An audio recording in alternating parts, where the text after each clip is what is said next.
Hello and welcome. My name's Richard, and you're listening to Hurry, the Movie is Starting podcast. All right, so today we are going to be reviewing the movie Mickey17 by Bong Joon Ho. So if you haven't seen this movie, I definitely recommend you go watch it. It is a fantastic film. Highly, highly recommend it.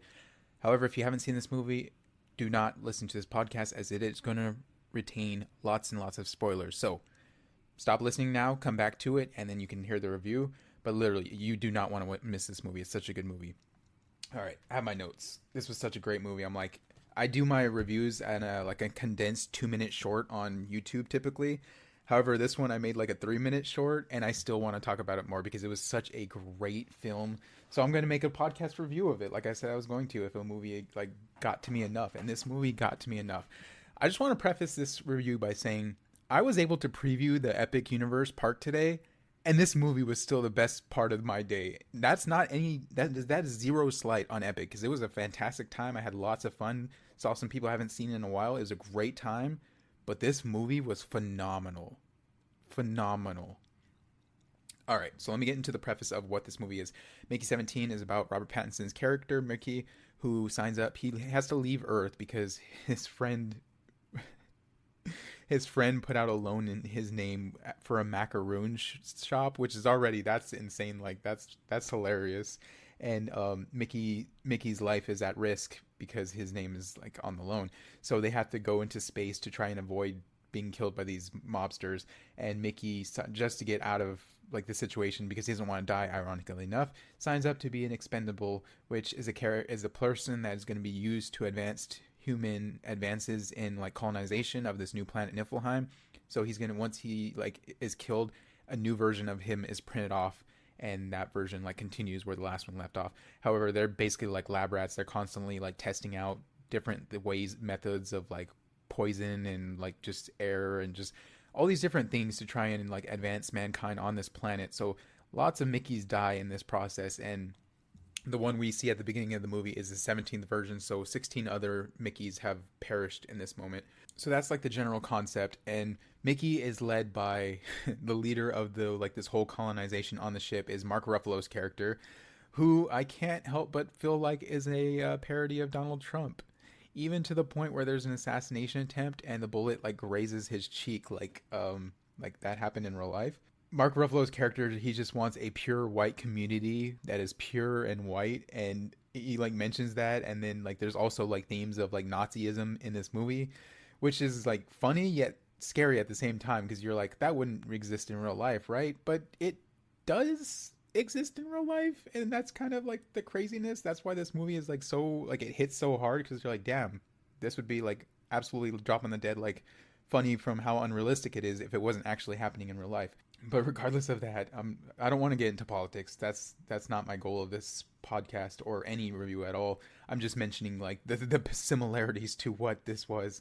Mark Ruffalo's character is driven by ego and power and just control, and he has in one ear his wife Toni Collette trying to manipulate him and tell him what she wants, and in his other ear he has this priest, and I'm using air quotes here because this guy is not a legit priest. He's one of those manipulators that is oh, God would love for you to just kill all these people for the good of God and all that stuff, which is not true at all, but it benefits him, so it's manipulation. And there's even this one scene where they're praying because this girl's girlfriend died, and then they just break out into hallelujah, just singing, and it's so it's so funny because they think that they're helping the situation, but they're just completely oblivious to the pain she's feeling, and just they don't want to feel the pain because to them that she was just an expenditure. Mark Ruffalo's character was angry at Mickey because it should have been Mickey and not a real human dying, but he was only sad that she died because she was a female that could advance the colonization of this world. If she was a male, he probably wouldn't have cared as much. And he even says to his girlfriend that she's prime material for reproduction on his new planet. So you can tell he doesn't really care about these people. He just thinks of them in the way that he can use them. But one underlying theme in this movie that I really, really enjoyed, is probably my favorite underlying theme, was the concept of pressing buttons. So we see when Mickey gets some of his memories back, because every time one version of him is killed, a new one's printed off, and like his previous memories are implanted, and sometimes he gains new memories from his past self, his original self. And one of these memories that he's driving in a car with his mom, and he presses a red button, and then they get into a car crash, and his mom dies. So he has this trauma throughout the movie with like buttons, and there's like subtle hits with buttons and whatnot. And there's even towards the end of the movie, Mark Ruffalo's character has a wristband that has 17 and 18, because there are, at this point in the movie, there's two versions of Mickey at 17 and 18. And if he presses one of these buttons, that corresponding button on that Mickey ignites their vest full of explosives and kills them. So another theme with a button being very dangerous in this world.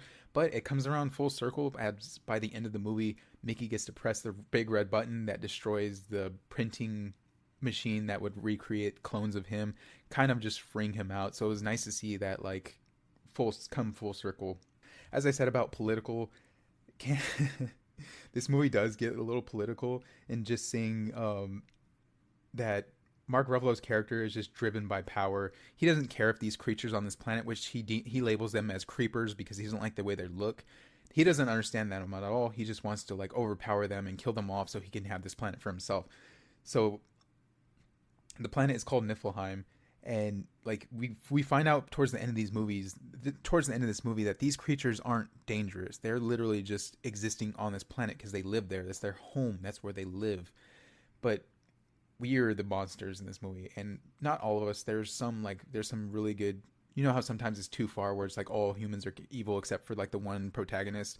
There are a couple like good humans in the background of this movie too. So I love that Joon Ho did that, kind of like a little nod to that. There's like a character that actually has one of the protagonists' backs like during this movie, which I mean sometimes you'll see like them take the side of the antagonist, being like, oh, I have to do it.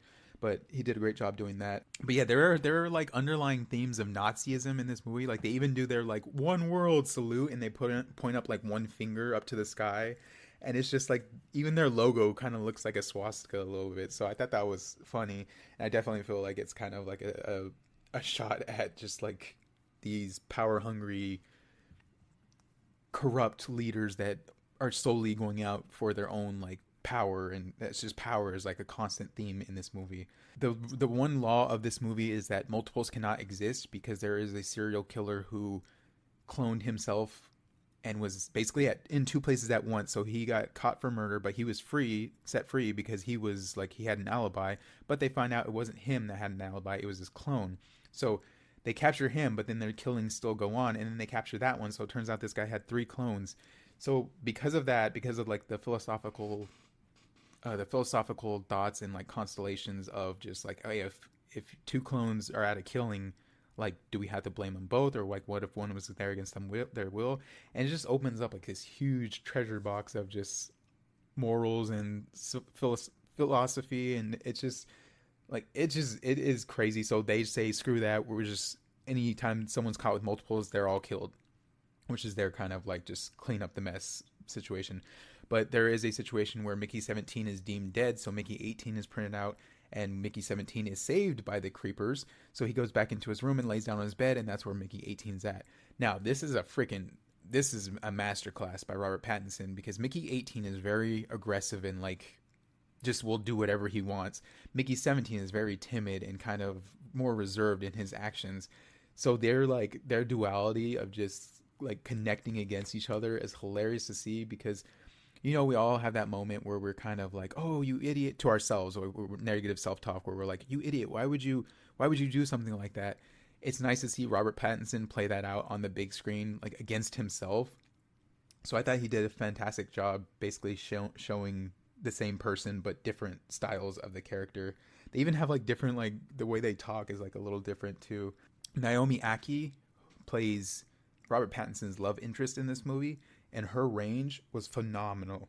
I haven't seen her in anything in the past, but after this movie, I'm a fan. Her range in this movie, like her passion, her comedy, her timing, her love, her emotion is just so freaking raw. Like you feel she really cares about this character, Mickey, even though everyone just uses him as a number expenditure. There's like a scene where his best friend's like, hey, you're not going to be mad at me, right? I can't come down and get you. You're just going to have to die. Like, you do it anyway. It's your job. Everyone says that. It's your job. It's your job to die. It's your job. Like, So that just gives everyone like validation to just excuse the death of this character that's supposed to die. So who cares if he does die? And it's not like that at all to her. She cares about each and every one of them. She's there like in the chamber while he's getting gassed to death, slowly dying, just like cradling him like a baby. And it's just, it's so refreshing to see that. I don't know what I'm saying here, but it was a romance movie that I went into it not expecting any romance at all. Like maybe, yeah, a couple sex scenes are here and there, and their sex scenes are like, whoa, it's crazy. Like they start like labeling positions and everything too, because on this ship, their like food rations are very very small because they have to create food because they're out in space.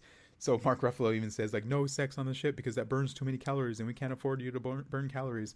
So like Robert Pattinson and Naomi Acke create like these sex positions like on a sketch pad and like label them and stuff, and it even comes around full circle where like one of the positions is called carry the baby, and he's trying to like sign that to her as he's out trying to negotiate with these creatures.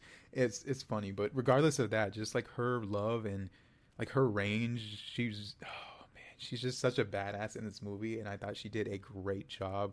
I wouldn't be surprised if she's nominated for some kind of awards. Even Robert Pattinson did like a great job too. It's always hard to play like multiple versions of yourself, but he did a great job, and I just, oh, it was just so well done. I feel like this is going to be one of those romance movies where you can, like, anyone can say that, oh yeah, I like Mickey 17, that's one of my favorite romance movies, and no one would judge you. I mean, like, you're not supposed to judge people regardless, but it has action, it has comedy, it's Bong Joon Ho, and it has space, it has exploration, it has politics, it has religion. It's just, it has some little bit of, it's like a buffet of awesomeness. And to finalize this review, Bong Joon Ho, dude, that guy cannot miss. After like seeing what happened with the creatures, that they're not really evil, they're just there existing, and then we're the ones that are infiltrating their planet and deem them as like evil just because we don't understand them, and since we don't understand them, we must like exterminate. I was like, dang, how could I have not seen this coming? As Bong Joon Ho is like a very good like a creature movie storyteller. As there was one, I forgot what it was called, but there was one movie he did where it was like a giant creature and everyone labeled it as a monster, but it was a very peaceful like creature. So he does a great job of kind of humanizing and giving sympathy for these creatures that aren't always like the cutest looking. Like these creatures are terrifying. Like if you woke up and one of them was on your chest, you would probably like die of a heart attack because they do look creepy. But after a while, they're like little roly polies creatures, and they have kind of like the mouth of Tremors. If you've seen like Tremors, they're like the little beak mouth, but it's not really beak. I don't know. They're cute once you get to know that they're not evil. But um man, human greed and ego are the true monsters in this movie. As Mark Ruffalo's character, he just wants to overcome. He just wants power. He has this vision. He failed on Earth, so he has this vision to create his own pure white community on this new planet. And like he deems these creatures called creeps, which is the complete opposite of what they are. They're just like, even the mother one, she doesn't like, she only wants to kill because they killed one of her babies, and she even says like a life for a life. And when she finds out one of her baby's dead, and then she just wants her other baby back. So it's like she's not even like blood hungry. She just wants vengeance for them basically killing her baby. And it wasn't even her fault. They took this rock from off this planet, and it had a couple of her babies inside of it, and because it just jumps out, they shoot it to death. So it's like, honestly, like the way he created these creatures and just like the total execution, I could see these little creepers having like plush toys and becoming like a pop. I don't know. I could just see these being like a popular toy because they were just so cute and adorable. There were so many like underlying themes throughout the movie of power, faux religion, like using religion as a manipulation tactic, politics, Nazism, and colonialism. But it was all juggled in a funny yet like emotional journey that left me smiling. I just gotta say, at the end of this movie, well done, sir. Well done. Bong Joon Ho, you have done it again. A tip to the cap to you, my friend. That's going to be all for me. I will get into the ranking. I believe I said it was going to be over 8, but right now, as I checked, it was a 7.8, so it's still under. So I lost again. So I'm going to be 0-2 on the season, as the over under section dictates, but still early, and I wasn't expecting to do this review on this movie as a podcast. I was just going to upload it as YouTube, but it was such a good movie, y'all. It was such a good movie. Highly recommend it. I feel like some people aren't going to like it because it does get a little political, but if you can just bypass that and just like try not to compare that to what the situation we're going into real life and just take it as a movie that's fictional, even though it might not be in some parts, it's a really, really fun ride. I rate this one 9.5 out of 10. The only reason I'm not giving it a 10 is because there's some situations where you're like, okay, that's not realistic. And I get it. We're in space. We're fighting creatures. We have like all this new technology. We're printing out clones. I get it. There's going to be a lot of not realistic stuff. But it's just one, like, for instance, the translator is just hanging off his chest, yet he can, I mean, maybe the creatures are just smart enough to understand English, but that would just kind of seem like a iffy thing to me. And if I'm wrong about that, then I'm giving it a 9.5 purely off of, like, I don't know though. It was such a great movie. I just something stopping me from making it a 10.